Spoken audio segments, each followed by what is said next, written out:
Welcome to our channel. నేను మీ Prashanth. Open ఫ్లాట్స్లో చాలా మంది రియల్ ఎస్టేట్ పరంగా ఇన్వెస్ట్మెంట్ చేద్దాం అనుకుంటారు, కానీ ఎక్కడ చేయాలి, ఎంతలో చేయాలి, ఆయన కలిసి చేయాలా లేదంటే సింగిల్గా చేయాలా అని చెప్పేసి చాలామంది కన్ఫ్యూజ్ అవుతూ ఉంటారు.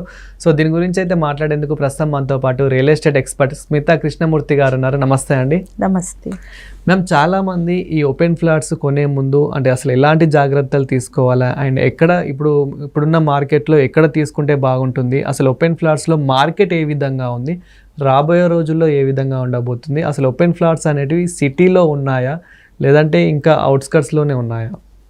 ఓపెన్ ప్లాట్ మార్కెట్ ఇప్పుడు మంచి భూమిలో ఉందండి. ఎందుకంటే మిడిల్ క్లాస్ సెగ్మెంట్కి ఇప్పుడు ఈ high rise apartments, sky scrapers అఫోర్డబిలిటీలో లేదు.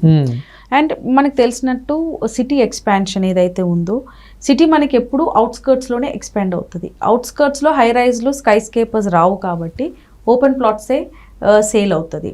సో ఓపెన్ ప్లాట్స్ ఇప్పుడు ఈ మధ్య కాలంలో అంటే ఇప్పుడు లాస్ట్ 2 years నుంచి కొంచెం మార్కెట్ స్టాగ్నెంట్ ఉంది. ఈ 6-7 months నుంచి బాగా ఓపెన్ ప్లాట్ బిజినెస్ పెరిగిందండి. ఎందుకంటే ఇంతవరకు జనాలు ఏం చేశారంటే వెయిట్ అండ్ వాచ్ ప్రైసులు తగ్గుతుందేమో, ధరలు తగ్గుతుందేమోనని వెయిట్ అండ్ వాచ్లో ఉండే. కానీ లిక్విడ్ అమౌంట్ ఏదైతే మన చేతిలో ఉంటుందో ఎక్కువ రోజులు మనం దాన్ని హోల్డ్ చేసి పెట్టలేం. ఎక్కడ ఒక చోట అయితే మనం ఇన్వెస్ట్ చేయాల్సిందే. ఎక్కువ బంగారం కొనలేము, మిగతా వాటిలలో ఇన్వెస్ట్ చేయలేము, ఎందుకంటే అవి అప్రిషియేట్ అవ్వదు. మనకి అప్రిషియేట్ అయ్యే అసెట్ ఏదంటే రియల్ ఎస్టేటే. సో రియల్ ఎస్టేట్లో ఎలాగైనా ఇన్వెస్ట్ చేయాల్సిందే డబ్బులు ఉంటే. ఇప్పుడు నా దగ్గర ₹1,00,00,000 ఉంది అంటే the best investment is real estate. So ఇంతవరకు పట్టుకొని హోల్డ్ చేసుకొని కూర్చునే వాళ్ళందరూ ఇప్పుడు దే స్టార్టెడ్ టేకింగ్ డిసిషన్స్ అనమాట. సో అపార్ట్మెంట్స్లో ఇన్వెస్ట్ చేయాలి అంటే చాలా ప్రైజెస్ ఎక్కువ ఉన్నాయి. హై రైజ్ అపార్ట్మెంట్స్లో చేయాలి అంటే అది అసలు మనకి ఊహించిన ధరలు ఉన్నాయి. ఇంకోటి ఇవన్నీ ఎప్పుడు కంప్లీట్ అవుతుందో అనేది ఇంకొక టెన్షన్ కూడా. సో ఇప్పుడు market is into open plots. Open ప్లాట్స్లో మనకి అఫోర్డబిలిటీ ఎక్కడైతే ఉంటుందో అక్కడ మీరు ఒకవేళ ఓపెన్ ప్లాట్స్ కొనగలిగితే మాత్రం ఫ్యూచర్ అప్రిసియేషన్ బాగానే ఉంటుంది. కాకపోతే మనం లిమిట్స్ అంటే సిటీ లిమిట్స్ నుంచి ఒక 100 kilometers ఒక 5-6 months బ్యాక్, 1 year బ్యాక్ వరకే నేను ఎప్పుడు నా వీడియోస్లో I use to tell 50 to 60 kilometers వరకు వెళ్ళి కొనుక్కోండి అని. కానీ ఇప్పుడు 50 to 60 kilometers వరకు మనకి ఓపెన్ ప్లాట్స్ అవైలబిలిటీలో కూడా లేవు. ఎందుకంటే అంత ప్లాటింగ్ అయ్యి సోల్డ్ అవుట్ అయ్యి ఇప్పుడు ఆ ఏరియాస్లో అంతా డెవలప్మెంట్స్ కూడా జరుగుతూ ఉన్నాయి. సో ఇప్పుడు మనం కొనుక్కోవాలంటే ఇప్పుడు మనం 100 kilometers వరకు వెళ్ళాలి. 80 to 100 kilometers వరకు ఇప్పుడు ఉన్నాయి మనకి ఓపెన్ ప్లాట్స్. సో మేము హైదరాబాద్ నుంచి ఏ సైడ్ తీసుకుంటే బాగుంటుంది అంటారు? సో ఇప్పుడు మనకి భూమిలో ఉండేదైతే మనకి షాద్నగర్ సైడ్ అంటే Bengaluru side, south side of Hyderabad ఒకటి బాగానే ఉంది. శ్రీశైలం హైవే బాగానే ఉంది. మనకి మహేశ్వరం ఆ సైడ్ బాగానే ఉంది. కందుకూరు మహేశ్వరం ఆ సైడ్ బాగానే ఉంది. ఇప్పుడు భూమిలోకి వచ్చిన మనకి షామీర్పేట్ ఏరియాస్ అంటే ఎగ్జిట్ నెంబర్ 7 మంచి మంచి విల్లా ప్రాజెక్ట్స్ ఆ ఏరియాలో బాగానే వస్తూ ఉన్నాయి. ఇంకోటి ఏంటంటే కోంపల్లి, సికింద్రాబాద్, తిరుమలగిరి ఆ సైడ్, సైనిక్పురి ఆ సైడ్ వర్క్ చేసే వాళ్ళకి ఆ లొకేషన్స్ బాగానే ఉంటుంది. ఎందుకంటే ఇప్పుడు ORRలో ఎగ్జిట్ ఉంది కాబట్టి ఈజీ కమ్యూటింగ్ అవుతుంది. ఓకే, సో ఆ ఏరియా ఇప్పుడు మంచి భూమిలో ఉంది. That is suppose to be the north side of Hyderabad. Actually చాలా ప్యాసివ్గా ఉండేనండి ఆ ఏరియా. మనకి షామీర్పేట్ సైడ్, మెడిచల్ సైడ్ చాలా డల్గా ఉండే మార్కెట్ ఒకప్పుడు. కానీ ఇప్పుడు ఏమైందంటే జియోనీ వ్యాలీ అంటే అక్కడ ఒక పెద్ద ఫార్మాసిటీ లాంటిది ఒక మంచి జియోనీ వ్యాలీ అనేది ఎప్పుడైతే ఎస్టాబ్లిష్ అయిందో అప్పటి నుంచి అక్కడ రెసిడెన్షియల్ ఏరియాస్ మొత్తం మనకి షామీర్పేట్ చుట్టుపక్కల ఉన్నాయి, అంటే north side of Hyderabad. So చెప్పాలి అనుకుంటే మంచి భూమి ఉన్న లొకేషన్స్ వచ్చి మనకి నార్త్ సైడ్ ఆఫ్ హైదరాబాద్ ఒకటి, సౌత్ సైడ్ ఆఫ్ హైదరాబాద్ ఒకటి, Srisailam will come under south east side of Hyderabad. And ఇప్పుడు 2 days బ్యాక్ మీరు చూసుకుంటే మనకి శ్రీశైలం హైవేలో ఇప్పుడు మలబార్ గోల్డ్ అండ్ డైమండ్స్ వాళ్ళది మ్యానుఫ్యాక్చరింగ్ యూనిట్ స్టార్ట్ చేశారు. ఆ ఏరియాస్లో ఏంటంటే మనకి TSIIC ల్యాండ్స్ చాలా ఉన్నాయి. అక్కడ డెవలప్మెంట్స్ కూడా బాగానే జరుగుతున్నాయి. అంటే మనకి అక్కడ ఆల్రెడీ హార్డ్వేర్ పార్క్ అలాంటివి వచ్చున్నాయి కాబట్టి ఆ ఏరియాస్లో ప్లాటింగ్ బిజినెస్ బాగానే ఉంటుంది. ఇప్పుడు ప్రైజెస్ కూడా ఒకప్పుడు 18,000, 20,000 ఉండేటివి ఇప్పుడు 30,000, 40,000కి కూడా వెళ్ళిపోయినాయి. ఇప్పుడు మహేశ్వరం చుట్టుపక్కల చూసుకుంటే మీరు 60,000 to 70,000 గజం కూడా ఉంది. సో మనం కరెక్ట్గా క్యాలిక్యులేట్ చేసి అంటే డిస్టెన్స్ క్యాలిక్యులేట్ చేసి ఓపెన్ ప్లాట్స్ కొనుక్కుంటే మాత్రం చాలా బాగుంటుంది.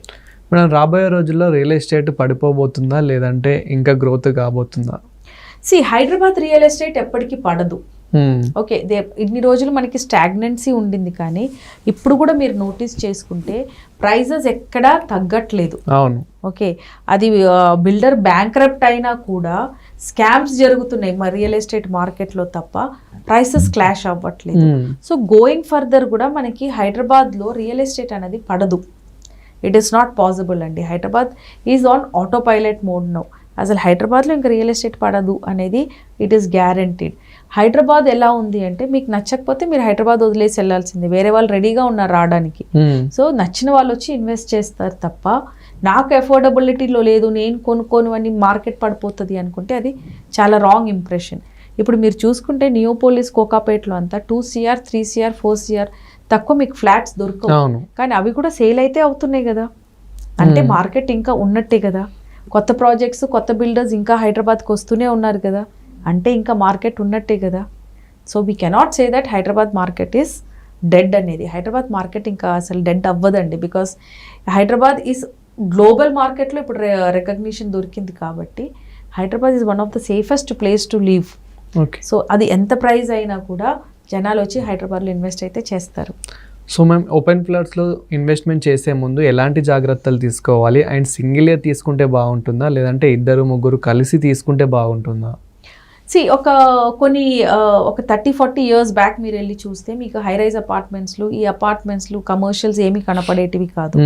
ఓకే, ఇండిపెండెంట్ హౌసెస్, ఒక ఇంటి తర్వాత ఇంకో కిలోమీటర్ తర్వాత ఇంకో ఇల్లు వచ్చేది. Okay, every decade the capacity of peoples earning, వాళ్ళ లైఫ్ స్టైల్స్, వాళ్ళ ఎడ్యుకేషన్ సిస్టమ్స్, వాళ్ళ ట్రాన్స్పోర్టేషన్స్ అన్నీ మారుతుంది అనమాట. ముందు సైకిల్లో తిరిగే వాళ్ళు, తర్వాత బైక్లు వచ్చినాయి, తర్వాత కార్లు వచ్చినాయి, ఇప్పుడు కార్లో కూడా నెంబర్ ఆఫ్ వేరియంట్స్ వచ్చినాయి. Similarly is with houses also. ఒకప్పుడు నేను కుకట్పల్లిలో ఉండి I use to go to school in ఎర్రగడ్డ, అంటే ఆల్మోస్ట్ లైక్ 7-8 kilometers 10 kilometers వరకు డిస్టెన్స్ ఉండేది. కానీ ఇప్పుడు నేను కుకట్పల్లిలో ఉన్నానంటే నా ఇంటి చుట్టూ ఒక 10-20 స్కూల్స్ ఉంటాయి.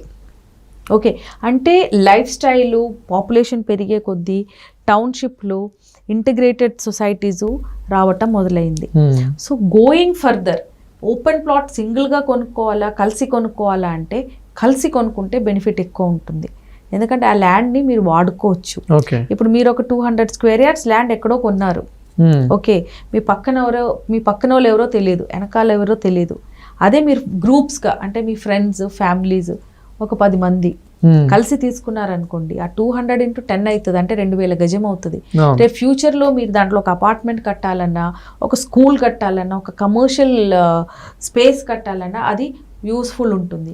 అదే మీరు 200 గజాలు కొన్నారనుకోండి, అది రేపు మీకు ఒక ఇల్లు కట్టుకోవటం తప్ప అది మీకు దేనికి యూస్ఫుల్ అవ్వదు.